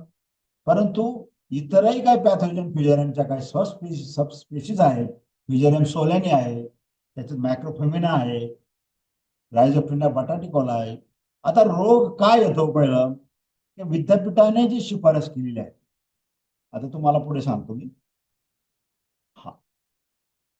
आता मर रोगाची तुम्ही लक्षणं ओळखून घ्या. एक फांदी जाते, दुसरी फांदी जाते, जवळजवळ आपण 4 फांद्या ठेवतो. 4 खोडे ठेवल्याने 2 खोडे जातात, 2 शाबीत राहतात आणि अति प्रादुर्भावामध्ये संपूर्ण झाड वाळून जातं आणि रोगग्रस्त झाड कोंबलेल्या फांद्या व त्यावेळी फळे तशीच लटकलेली राहतात. आता मर रोग ओळखायचा कसा? जी खोड आहे, जी छोटी खोड आहे, ते खोड जर आपण त्याचा उभा छेद घेतला तर या उभा छेदाचा आडवा छेद, तर यामुळे काळपट तपकिरी रंगाचे तुम्हाला डाग दिसतात. म्हणजेच मधले जे आहे ते मधलं झायलम आहे, कडेचं फ्लोएम आहे, कडेचं फ्लोएम आहे, मधलं जायम आहे, झायलम आहे. तर झायलम या पेशी तर तुम्हाला काळपट झालेलं दिसून येतात. तसे तुम्हाला इथं काळपट झालेलं दिसून येते. हे बघा, पूर्णपणे इथं जे ब्लॅकनिंग होतं ते मर रोगामुळे होते, कारण ही बुरशी मुळातून प्रवेश करून तुम्ही खोडात आलेली आहे. म्हणजे खोडात आल्यानंतर मल्टिप्लिकेशन होऊन त्याचं तुम्हाला इथं फ्युजारिक ऍसिड तयार होतं आणि त्याच्यामुळे हे झाड मरून जातं. हे बघा, मर रोगास कारणीभूत इतरही घटक. आता ज्या बागेच्या खोडांवर इथं खोडांवर साधारणतः ड्रिपचं पाणी पडतंय, तर इथं खोडावर ड्रिपचं पाणी पडत असेल तर इथला भाग जो आहे, हा जो भाग आहे तो हा भाग हा इथं कधी कधी आपण भर देतो. तर इथं भर दिल्यानंतर खोडाला भर दिल्यानंतर भर म्हणजे द्यायची नसते, तुम्हाला सपोर्ट द्यायचा तर बांबूचं द्यायचं. तर खोडापासून ड्रिपर जे आहे ते ड्रिपर साधारण 2 फुटावर 1.5 ते 2 फुटावर अंतरावर असणं गरजेचं आहे. परंतु हा जर ड्रिपरचं पाणी जर चुकून जर खोडावर पडलं तर इथं कॉलर रॉट किंवा तुमचा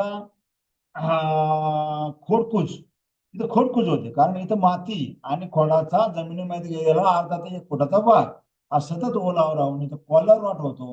कॉलर रॉट म्हणजे ही जी साल आहे ही साल कुजली जाते आणि यामधून रायझोप्टेनिया नावाच्या गोष्टीचा प्रवेश होऊन झाड मरून जाते. हे बघा, दुसरे जे कारण आहे खोडकिडा आणि खोडभुंगा. खोडकिडा आणि खोडभुंगा म्हणजे शॉर्ट होल बोरर. आता इथं बघा, बारीक बारीक छिद्रे जे आहे, जसं मग वळण साहेबांनी सांगितलं, तर हे जे छिद्रे जे आहेत पिन होल बोरर असे म्हणतात. टाचणी जाईल किंवा बंदुकीची गोळी मारल्यानंतर जे छिद्र जातात ते छिद्रासारखे छिद्र पडतात, असे गोल छिद्र आणि सरळ छिद्र पडतात. हे छिद्र बाहेरच्या भागातून आतपर्यंत जाळ्यापर्यंत जातात आणि साहजिकच हे तुम्हाला जमिनीच्या खाली पण दिसेल, जमिनीच्या वर पण दिसेल. यामधून माती आणि पाणीचा प्रवेश होऊन फ्युजेरियम नावाची बुरशी. त्याचबरोबर तुमचं निमॅटोड्स. तर इतर घटकामुळे जे सूत्रकृमीवर ज्या गाठी दिसतात त्या गाठी सुद्धा याच्यामध्ये एक प्रकारच्या मुळांवर जखम करते आणि ह्या जखमेमधून फ्युजेरियम नावाची बुरशी जाऊन हा मर रोग तयार होतो. मग तुम्हाला आता कंट्रोल काय करायचं, तर इतर घटकही कंट्रोल करायचे. म्हणजे शॉर्ट होल बोरर कंट्रोल करायचा, त्याचबरोबर खोडभुंगा कंट्रोल करायचा, त्याचबरोबर सूत्रकृमी कंट्रोल करायचे. त्याचबरोबर आता बाकीचे इतर जे कारण आहे रोगास वाढीचे कारण आहे ते कमी करायचे आपल्याला. कारण दोन झाडाचं अंतर कमी असेल, तुमची डाळिंबाची लागवड काळ्या जमिनीत केला असेल आणि पाण्याचा जास्त वापर होत असेल, पाण्याचा निचरा कमी होत असेल, तर निश्चितच आपल्याला अशा जमिनीमध्ये बोरांची कमतरता एवढ्या जर गोष्टी असेल तर तुम्हाला मर रोग हा निश्चितच येतो. म्हणून याच्या विरुद्ध करायचं आपण. याच्या विरुद्ध काय करायचं, तर झाडाचं जे अंतर आहे, विद्यापीठाने काय शिफारस केली, हलक्या आणि मध्यम जमिनीसाठी 15 फूट बाय 10 फूट म्हणजे 4.5 बाय 3 मीटर या अंतरावरच लागवड केली पाहिजे. परंतु एखाद्या शेतकऱ्याकडे हलकी आणि मध्यम जमीन नसेल तर आणि भारी जमीन असेल तर त्याला जर लागवड करायची असेल तर 5 बाय 5 मीटर करायची, म्हणजे 16 बाय 16 फूट ह्या अंतरावर करायची. कारण अशा जमिनीत त्या मला मानवत नाही. कारण काळ्या जमिनीमध्ये मुळांभोवती पाणी धरून राहते आणि पाणी एकदा निचरा न झाला तर साहजिकच हा मर रोग बळावतो. म्हणून या रोगाच्या नियंत्रणासाठी बागेमध्ये प्राथमिक लक्ष दिसून आल्यास ताबडतोब तुमचा 10 या बघा याच्यामध्ये 5 ते 10 लिटर पाण्याचं प्रमाण दिलंय, तर 10 लिटर पाण्याला साधारण क्लोरोपायरिफॉस 20 EC 4 मिली अधिक कार्बन डायझिम 1 लिटर पाण्याला 2 ग्राम, 10 लिटर पाण्याला 20 ग्रॅम, म्हणजे 4 मिली हे 1 लिटरचं, 40 मिली क्लोरोपायरिफॉस, 20 ग्राम कार्बन डायझिम म्हणजे कार्बन डायझिम कार्बन डायझिम 22 टी. कार्बन डायझिम म्हणजे त्याला ट्रेड नाव आहे 22 टी 20 ग्रॅम. याच्यामध्ये त्याच्यानंतर तुम्हाला ते जर मिळालं नाही तर तुम्हाला जर क्लोरोपायरिफॉस नाही मिळालं तर प्रोपिकॉनिझोल, याला कार्बन डायझिम मिळालं नाही तर प्रोपिकॉनिझोल आहे ते वापरा. हे घेऊन म्हणजे 10 लिटर पाणी घ्यायचं, त्या 10 लिटर पाण्यामध्ये 40 मिली क्लोरोपायरिफॉस आणि 20 ग्रॅम कार्बन डायझिम टाकून त्याची भिजवण करावी, म्हणजे ड्रेंचिंग करावी. ड्रेंचिंग करावी म्हणजे 4 ते 5 वर्षाचं झाड असेल तर त्या झाडाभोवती आळं तयार करून अर्धा फूट उंचीचं आणि 1 फूट रुंदीचं असं आळं तयार करून त्या आळ्यामध्ये तुम्हाला साधारण 10 लिटर पाणी ओतायचं. तर असं तुम्हाला ही प्रिव्हेंटिव्ह मेजर्स नाही, हा क्युरेटिव्ह मेजर्स आहे. रोग आल्यानंतर करायचा. आणि प्रिव्हेंटिव्ह मेजर्स मध्ये पण तुम्हाला सांगतो, मर रोगाच्या ठीक आहे, मुळांवर इतर भाग कुठे पडू नये त्याने कापडाने पॉलिथिन झाकून बागेवर जाळून टाकावे. मेलेले जाळे किंवा जे मेलेल्या अवस्था आहे, रोगग्रस्त अवशेष आहेत ते. त्याच्यानंतर खोडमुंग्याचा, ज्याला आपण शॉर्ट होल बरोबर दिसतो, त्यासाठी मगाशी वाळून साहेबांनी जी पेस्ट सांगितली तीच पेस्ट इथं लावायची आहे, गेरू आणि कॉपर ऑक्सिक्लोराइडची. आणि याच्यामध्ये ही तुमची पेस्ट लावायची गेरू आणि कॉपर ऑक्सिक्लोराइडची आणि ब्लॅक टॉक्स. त्याच्यानंतर तिसरी जी बाब आहे खोड पोखरणारे आळे. तर खोड पोखरणारे आळेसाठी आपल्याला ते छिद्र आहे, ते छिद्रामध्ये निवाण टाकायचं, निवाण तुमचं इंजेक्शन द्यायचं. सूत्रकृमी असेल तर सूत्रकृमीला तुम्हाला फोरेट किंवा निंबोळी पेंट. फोरेट साधारण 50 ग्रॅम झाडाला किंवा निंबोळी पेंट साधारण 1.5 ते 2 किलो निंबोळी पेंट जर मोठं झाड असेल हे साठी वापरायचं आहे. आणि 2 झाडाच्या मध्ये असेल मोकळ्या जागेत प्रत्येक झाडामध्ये आफ्रिकन झेंडूची लागवड करायची. हे सर्व केलं तर तुमचा हा मर रोग नियंत्रण चांगल्या प्रकारे होईल. त्याचबरोबर तुम्हाला ही बघा, यामध्ये खोडकूस दिसते, मूळकूस दिसते, हे त्याच्यावर आलेले आहे, नियंत्रण आलंय, डबल झालेलं आहे नियंत्रण आलं. आता हे झालं ब्लाइटॉक, बॅक्टेरियल ब्लाइट, मर रोग. आता तिसरे जे रोग आहेत फळांवर पाहणारे येणारे बुरशीजन्य राग, याला लीफ स्पॉट आणि फ्रूट स्पॉट असे म्हणतात. तर शेतकरी बंधूंनो, आपल्या महाराष्ट्राच्या हवामानामध्ये, विशेषतः पश्चिम महाराष्ट्राच्या हवामानामध्ये तुम्हाला मी सांगितलं ऑक्टोबर आणि जानेवारी फेब्रुवारी या हवामानामध्ये हे सर्व रोग येतात. तर जे रोग तुम्हाला अल्टरनेरिया, सर्कोस्पोरा, कोलेडिडिकम आणि इतर फायटोप्थोरा, पिथियम या तुम्हाला जसं सांगितलं का याच्यामध्ये पावसाळी हवामान मोठ्या प्रमाणात येतात. आणि तुम्हाला पावसाळी हवामान टाळायचं असतं तर हस्तभार घ्या, कारण हस्तभार तर आपल्या इथं या बाजूला जमत नाही, अहमदनगर किंवा धुळे किंवा जळगावच्या भागामध्ये जमत नाही. तो तिकडे फक्त तुम्हाला सांगली जमतो. ज्याला कोणाला पाणी द्यायची सोय असेल त्यांनी आंबेबार घ्यावा, कारण यामध्ये तुम्हाला ह्या डागाचं, बुरशीजन्य डागाचं चांगल्या प्रकारे नियंत्रण करतो. रोग वाढीस वातावरण तुम्हाला सांगितलं. आता याच्यामध्ये जे डाग आहे कोलेटिकमचे डाग, आता हे तुम्हाला कोलेटिकमचे जे डाग आहे त्याच्यामध्ये जे जे खोलगट देवीच्या मनासारखे जे डाग असतात त्याला कोलेटिकम डाग असतात. त्याचबरोबर आता बघा, फळकूस जी आहे ही फळकूस 2 प्रकारे होते. एक तर कोलेटिकम डागामुळे होते, दुसरी म्हणजे फळपोखरणाऱ्या अळीमुळे. फळपोखरणाऱ्या अळीमुळे आणि याच्यामुळे कोलेटिकम डागामुळे ही फळकूस होते. आता हे बघा, निरनिराळ्या प्रकारचे पानावर बुरशीजन्य डाग दिसतात. तर या डागाच्या भोवती जसं तुम्हाला याचे डाग आहे, तेलकट डाग आहे, तर त्याच प्रकारे तुम्हाला हे डाग आहे. परंतु या डागाच्या याच्यामध्ये हे डाग मग तेलकट डागाचे जसे पसरलेले दिसतात, परंतु हे डाग जे आहे हे डागाभोवती एक कॉन्सन्ट्रेट रिंग आहे बघा. इथं असं एक तुम्हाला कॉन्सन्ट्रिक एक काळा पट्टाचा एक बँड तयार झालाय. तो हा बँड म्हणजे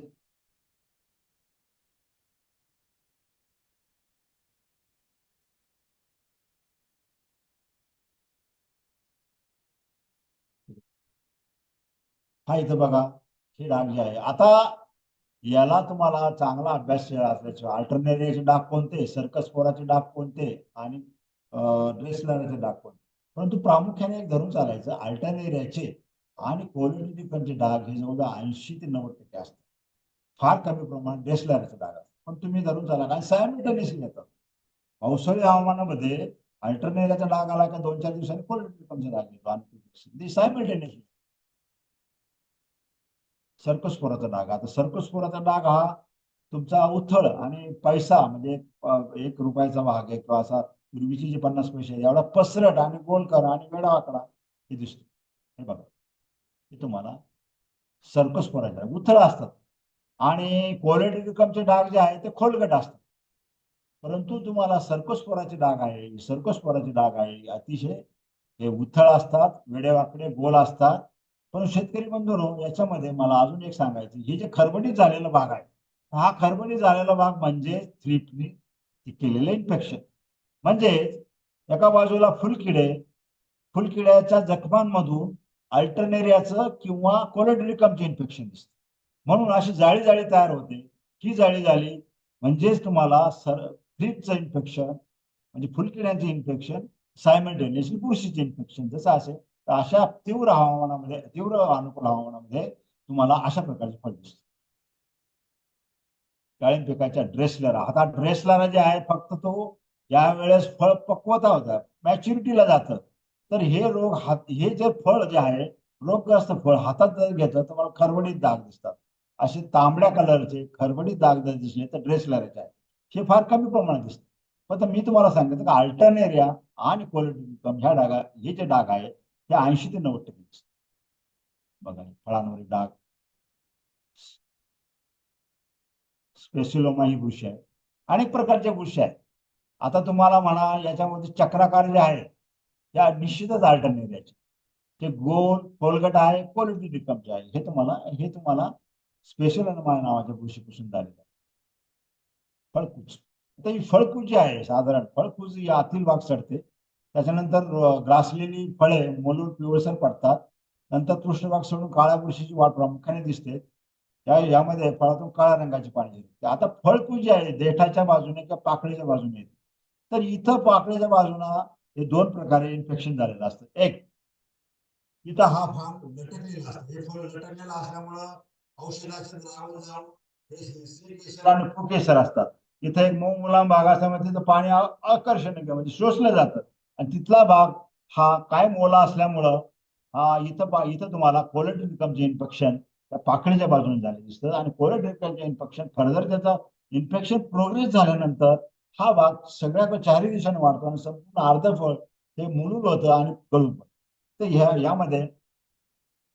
यामध्ये याच्यामध्ये आस्पेरजिलस नावाच्या बुरशीचा प्रवेश होऊन कारण आतील त्याला साखर मिळते बुरशीला, त्याच्यामध्ये त्याला क्रॅक त्याला एंट्री मिळते. ऍस्परजिलस नावाच्या कूज म्हणून त्याला आपण ओळखतात. फायटोप्थोरा. तर फायटोप्थोरा फळकूज जी आहे ती फायटोप्थोरा फळकूज ही प्रामुख्याने आपल्याला कमी प्रमाणात दिसते. परंतु सतत जर पाऊस राहिला आणि फळ तुमच्या झाडावर असेल तर अशा हवामानामध्ये रात्रीचं तापमान जर झपाट्याने खाली आलं 18 ते 19 दिसलं तर फायटोप्थोरा फळकूज ही प्रामुख्याने आपल्याकडे दिसते. रोगाचे व्यवस्थापन कसं करावे, मगाशी कसं सांगितलं 4.5 बाय 3 अंतर लागवड करावी, पाण्याचा निचरा होणारे जमीन निंदावी. सॉरी सर, थोडस डिस्टर्ब करते मी. बोला मॅडम. आपले मेन जे रोग आहेत ते कव्हर झाले आहेत ना सर? हो, मेन रोग कव्हर झाले मॅडम.